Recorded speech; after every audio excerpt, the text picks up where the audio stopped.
कांग्रेस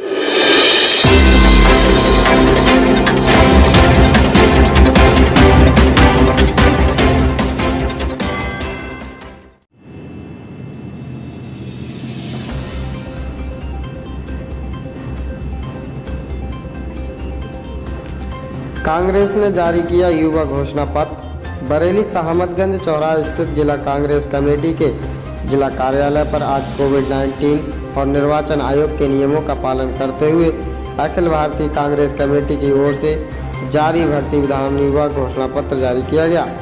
उत्तर प्रदेश कांग्रेस के प्रवक्ता के.वी. त्रिपाठी ने कहा कि भारतीय राष्ट्रीय कांग्रेस उत्तर प्रदेश की 7 करोड़ युवा आबादी को उज्जवल और सुरक्षित भविष्य प्रदान करने के लिए पूरी तरह से प्रतिबद्ध है। क्षमता से भरपूर ये युवा हमारे देश का भविष्य है। साल देश के नेताओं ने और पार्टी के कार्यकर्ताओं ने पिछले 1 वर्ष के दौरान पूरे प्रदेश के युवाओं से बातचीत करी, समस्याओं परेशानियों को समझने की कोशिश करी और उसके बाद यह घोषणा पत्र जारी किया गया।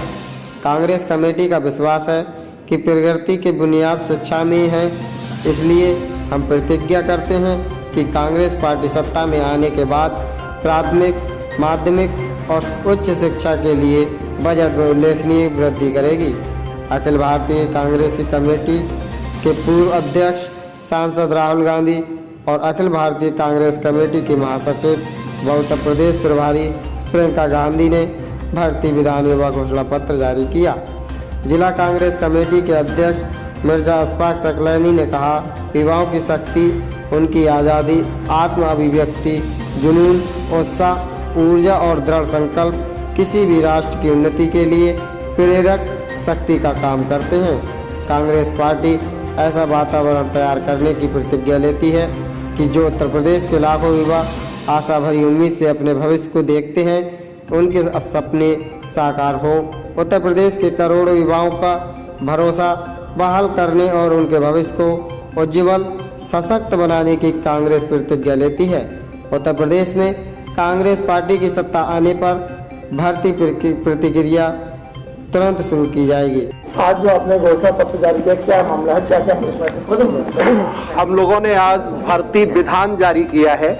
हमारे उत्तर प्रदेश की प्रभारी आदरणीय प्रियंका गांधी जी, जो अखिल भारतीय कांग्रेस कमेटी की राष्ट्रीय महासचिव हैं, उन्होंने उत्तर प्रदेश की कमान जब से संभाली तो यहाँ जमीन की जो समस्याएं हैं उनको देखा और उसमें एक बड़ी समस्या दिखाई दी कि युवा रोजगार के लिए भटकते हैं। कल अगर जो देखा जाए कि centre for monitoring Indian economy के कुछ आंकड़े आए, जिनके हिसाब से इस समय देश को 3.5 करोड़ रोजगारों की जरूरत है। अगर जो 3.5 करोड़ रोजगार न दिए गए भारत को आने वाले समय में, तो यहाँ की अर्थव्यवस्था बुरी तरह से धराशायी हो जाएगी। ऐसे समय में जब पीछे विचार करें तो पिछली सरकार ने 17 बार पेपर लीक कराया। भर्तियों की सूचना आती है, अधिसूचना जारी होती है, विज्ञप्ति आती है, अभ्यर्थी जाते हैं, आवेदन करते हैं और परीक्षा केंद्र तक पहुंचते हैं, तब तक पता लगता है कि पेपर लीक हो गया। पेपर क्यों लीक हुआ, जब इस पर बात होती है और देखा जाता है तो पता लगता है कि जिस कंपनी ने पेपर छापा था वो प्राइवेट कंपनी थी और वहां पे शराब का गोदाम था, वहां पे प्रिंटिंग प्रेस थी ही नहीं। तो पेपर कहां छपता था, कहां तैयार होता था, और इसी का खामियाजा पूरे उत्तर प्रदेश ने भुगता। और वर्तमान में भारतीय जनता पार्टी, योगी सरकार जो बड़े बड़े जुमले दे रही है, उसको यही नहीं पता है कि उन्होंने 4.5 लाख नौकरी दी या 5 लाख नौकरी दी या 6 लाख नौकरी दी। आप देखेंगे तो बड़ा हास्यास्पद है कि युवाओं को मजाक बना के रख दिया है। इतना गंभीर मामला, मैं कहता हूं आपसे कि जब एक युवा परीक्षा देने जाता है तो वो सिर्फ एक निजी सपना नहीं होता, वो परिवार का सपना होता है, वो पूरे मोहल्ले का सपना होता है और गांव में बड़ा फक्र किया जाता है कि इस युवा ने फला नौकरी प्राप्त की। ऐसे समय में जो अभी तक की सरकारों ने उत्तर प्रदेश में युवाओं को ठगने का काम किया है, उसकी जगह हम अपनी एक प्रतिज्ञा लेकर आए हैं। पहले हमने शक्ति विधान जारी किया था। शक्ति विधान के माध्यम से महिलाओं का मैनिफेस्टो जारी हुआ था। वो महिला घोषणा पत्र था, जिसमें हमने पहली घोषणा की थी कि 40% हम महिलाओं को टिकट देने जा रहे हैं। आपको जान के आश्चर्य होगा, ये कोई अनिवार्यता नहीं है, लेकिन हमने उसे करके दिखाया। हर सूची में 40% से अधिक महिलाओं को हम टिकट देते हुए आगे बढ़ रहे हैं। फिर हमने महिलाओं की जो जमीन की समस्याएं हैं, जो घर परिवार चौला चूका चौके में चूल्हे में जो उन्हें रोज झेलना पड़ता है, उन मुद्दों को उठाया।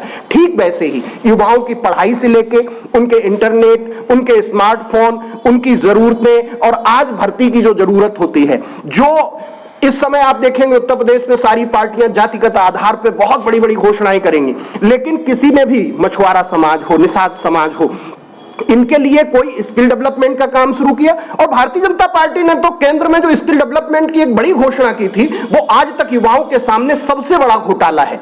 यह पार्टी बता नहीं सकती, यह डबल इंजन की सरकार आज ये आंकड़े नहीं दे सकती कि स्किल इंडिया के क्या आंकड़े रहे, स्टैंड अप के क्या आंकड़े रहे, स्टार्टअप के क्या आंकड़े रहे। और जब ये कहते हैं, इनसे रोजगार की बात होती तो कहते हैं युवा रोजगार मांगे नहीं, युवा रोजगार दे।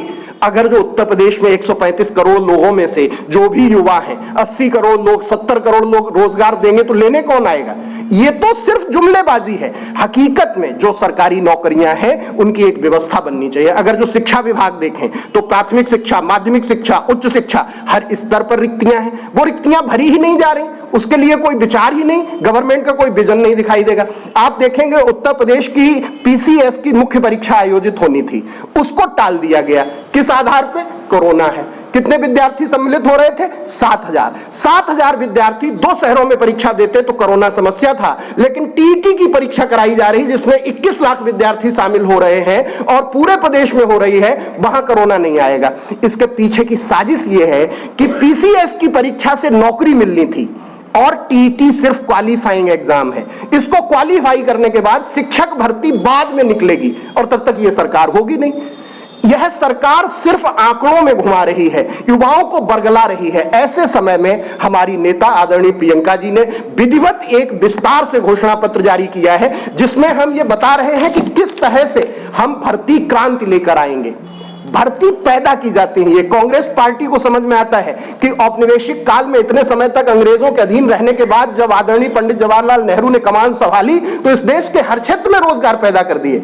एम्स की बराबरी आज तक कोई संस्थान कर पा रहा है? आईआईटी, आईआईएम जैसी संस्थाएं शुरू की जो आज पूरी दुनिया में लोहा मनवा रही हैं। उसके लिए हमें एक भरोसा पैदा करना पड़ेगा कि परीक्षा की जो प्रणाली है वो भरोसेमंद है, पेपर लीक नहीं होगा, पेपर बिकेगा नहीं। हर जिले में पेपर बिका चुनाव से पहले, वो पैसा कहां गया? सरकार का उसके पास कोई आंकड़ा नहीं।